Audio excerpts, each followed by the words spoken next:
আসসালামু আলাইকুম। আমি এই মুহূর্তে আছি শাহরাস্তি রহমতুল্লাহ আলাইহি বাগদাদি মাজার শরীফের সামনে।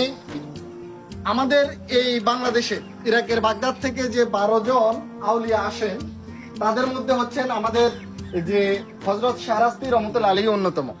তিনি 1238 সালে বাগদাদে জন্মগ্রহণ করেন। তিনি বড় পীর হযরত আব্দুল কাদের জিলানী রহমতুল্লাহ আলাইহির আত্মীয় ছিলেন। তিনি 1351 সালে দেশে আসেন।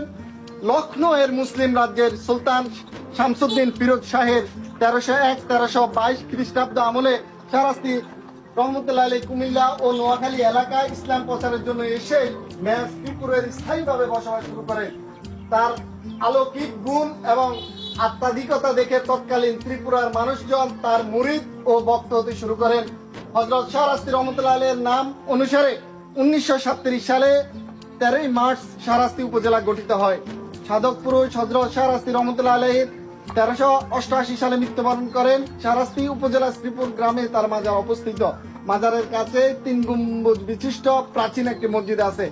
জনশ্রুতি আছে হযরত শাহরাস্তি রহমতুল্লাহ আলাইহির মৃত্যুর 3.5 বছর পর সুবেদার শায়েস্তা খানের মেয়ে পরি বিবির আদেশে কাজী গোলাম রসুল ও মসজিদটি নির্মাণ করেন। তার মাজার রক্ষার জন্য ব্রিটিশ ইস্ট ইন্ডিয়া কোম্পানি বার্ষিক 200 টাকা হারে অনুদান দিত।